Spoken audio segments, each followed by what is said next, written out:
All right, so here we are, Baker and Molasses at the movies, and we're at Radu's coffee shop, which is Breaking Wave Coffee. My manager at the bookstore said he should rename it Radu's because she likes his name. Anyway, we're going to talk today a lot about the Star Wars film. Zach Johnson's here again with me today. The resident expert. Yes, guitar expert, and I'm going to let him do his own promotions in a second. So I'll just start with promotions on my end. January 13th at 5:30, I'm doing a book talk at Bookstore 1, Sarasota. I Heard You Paint Houses by Charles Brandt, which is what The Irishman is based on, and a far better book than a movie, but that's a podcast down the road that we're going to have a debate on. Zach and I, and hopefully Gus and Ryan Pravke. Okay, Zach, what do you got going on? Well, so the band, we're on our little holiday break, but coming up soon in the new year, on January 4th, we're going to be at McCabe's Irish Pub up in Bradenton. That's January 4th. And then on the 11th, we'll be at James Joyce up in Ybor City. And then on the 18th, we're going to be here in Sarasota at Pub 32, the great Irish gastropub. That's Pub 32, not Irish 31. Oh, boy. Big difference. Big difference. Yes, you're the year older Irishman, 32. Yes, yeah. Okay. Well, I'm going to let you start because I know you're super excited about this movie. First of all, well, maybe. Yeah. Tell me the title because I don't even know. I just say the new Star Wars. Yeah, so this is Star Wars Episode 9, okay. The Rise of Skywalker. Okay. So, boy, I don't even know where to begin. First of all, so I'll say, I've seen this movie twice already. Ooh, all right, impressive. I did it for one thing because I am a huge Star Wars fan. I have been since I was 7, when my dad first sort of like, I can remember at the movie theater him being like, "You'd probably like this," and gave me Star Wars: A New Hope, and I didn't like it. I loved it. Oh, and that's cool. That was just the beginning of this, and so obviously, just for those of you, most of you already know, but so obviously there was the original trilogy, which was from 77 to 83. That's Star Wars: A New Hope, Empire Strikes Back, and then Return of the Jedi. And then we got in 1999 through 2005, we got what were called the prequels, which told the story of how Darth Vader basically became Darth Vader and all the things that set up in the original trilogy. That was The Phantom Menace, Episode 1, Attack of the Clones, and Revenge of the Sith. And now we have sequels, which are picking up from where the original trilogy, we're starting about 30 years after that in their time, in Star Wars time. And so this was The Force Awakens, The Last Jedi, and then this, The Rise of Skywalker. So I'm going to start by saying these most recent sequels I have truly, truly, truly enjoyed. Oh, good. So The Force Awakens and The Last Jedi I thought were both great for two very different reasons. But there's been a lot of polarization, I guess, about the fans between both of those movies. It's funny. I seem to fall in a very unvocal minority of someone who appreciates and likes both films, both of these sequels very much. So the big problem with Force Awakens, most people, they were saying, is that it was literally they were just doing Star Wars: A New Hope, the first theatrically released movie, okay. Like just doing it again. And it basically is like, what if Death Star, but bigger? Right. But there was something to that I thought really captured the original monomyth that George Lucas and the sort of Joseph Campbell idea, the hero's journey, that, and I thought it really paid homage to that, but didn't just do fan service with it. Like paid homage, and again, like tapped into this idea of the cyclical nature of stories and of myths, and and the idea of like history doesn't repeat itself, but it rhymes. Okay. And so I really like that. And then with Last Jedi, it was sort of like, there's your old story again, and now we're really changing it. And there's a very specific phrase that I love from that, where it's kill the past, kill the past, let's go forward. And I'm ready that's neat. to see the Star Wars franchise truly go forward and not get stuck in like a feedback loop of just, here we go, and remember how this echoes that, and and there's a difference between like the prequels. There's echoing and foreshadowing to episodes 4, 5, and 6, but this. Now, were these sequels written by the same person or screenwriter? So that might go to speak to that too. Yeah. So first, let's talk about. So obviously, the first 6 films released were done by George Lucas, right? And wherever you fall on, more specifically, the prequels and the quality of those, which are poor, there's still an arc. There's still an overarching vision and an artistic commitment.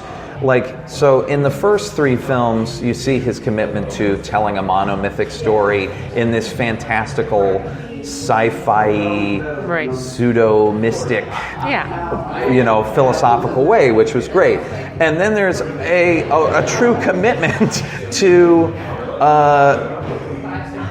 whatever his vision is there of telling the initial rise and fall, basically, of Anakin Skywalker into Darth Vader.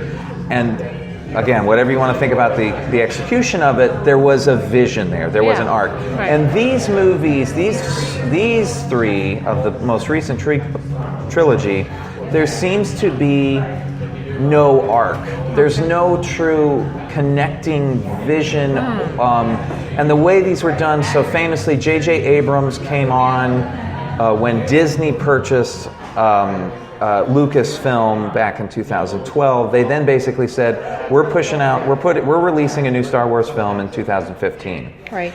And then it's going to go 2015, 2017, 2019.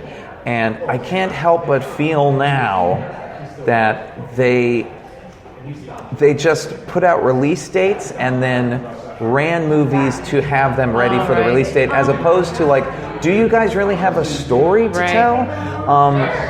And again, it's I think perhaps they got lucky with the first 2. I don't know.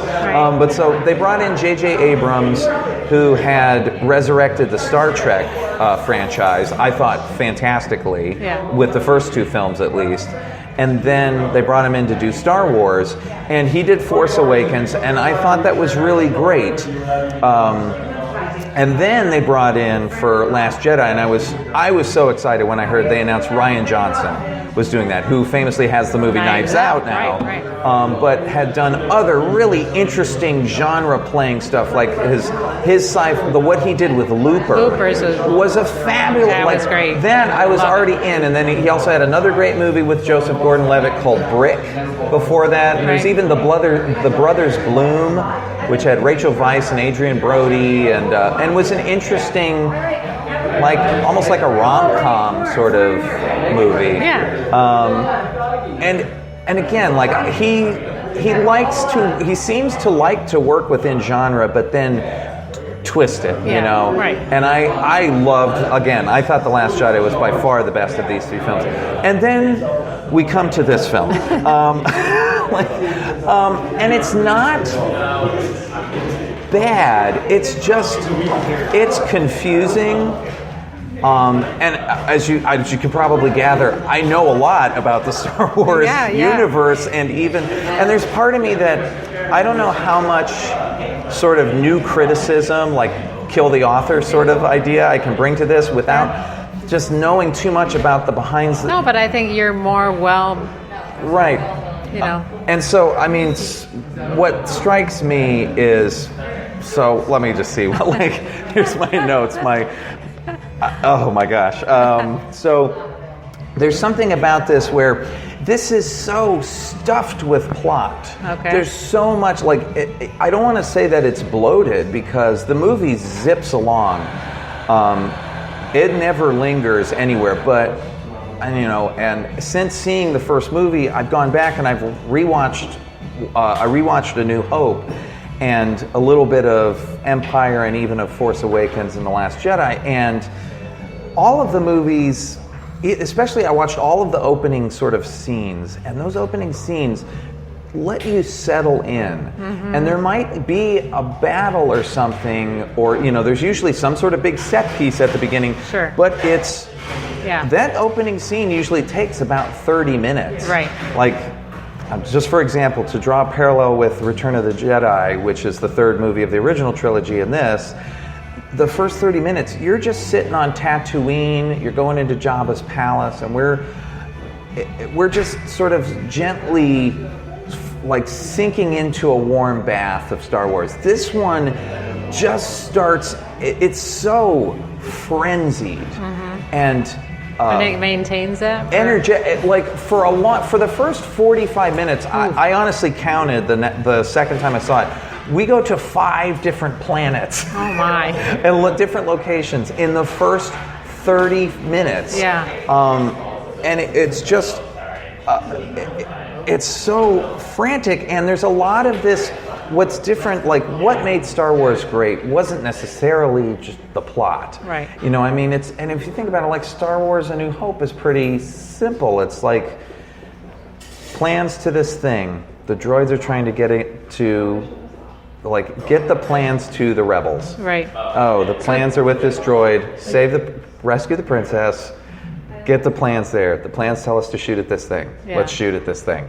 Boom. So did it make you uncomfortable with the plot overload? Or? Well, so that's why. Because sometimes, like with The Big Short, for instance, which I think Rian Johnson had something to do with. With The Big Short? No, that was Adam McKay. Okay, yeah, but I think the writer may be the same as Bombshell. But anyway, you want him to settle in, like, you know what I mean? Like The Big Short was like zoom, zoom, zoom. And you're like, okay, which I was not a big fan of that movie. Like, it was too quick. When there's something like a video game quality that sort of comes out of this, of where you're leveling up, and it's like, well, you got to get this thing. It's like just MacGuffin after MacGuffin after MacGuffin, basically. Of like, we got to get the doodad to connect to the who's what's it to, and it's just this accumulation of schmata, for lack of, but like just, and in the end, and when you really start to break it down, it doesn't make any sense. And just all of it. It's not even how frantically the story moves, but even the way the camera movements. And I'm gonna go super deep in this too. But Star Wars and A New Hope specifically was George Lucas doing the monomyth Joseph Campbell Hero with a Thousand Faces thing, but cinematically he's paying homage to Akira Kurosawa's films, and specifically the Hidden Fortress, and it's told from the perspective of these two lowly people in Star Wars A New Hope. It's told primarily from the perspective of the two droids of C-3PO and R2-D2. Now, this is where you go like, okay, boomer, cool, go home and go watch your Criterion channel. No. But, it raises that question of, a lot of people are going to go like, well, Star Wars is for kids. Right. And I agree. Right. I got into it as a child, but kids deserve good movies. And kids grow into adults. And if you're going to have duration. And that's exactly it, is, the beauty about something like Star Wars, and this is where I come to it more as,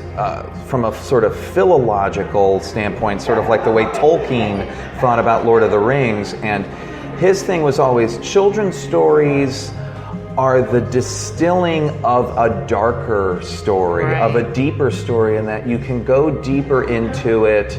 And, but it's from these stories. And like Star Wars resonates with me at 37 in a different way than it did at 27, than it did at 17, than it did at 7.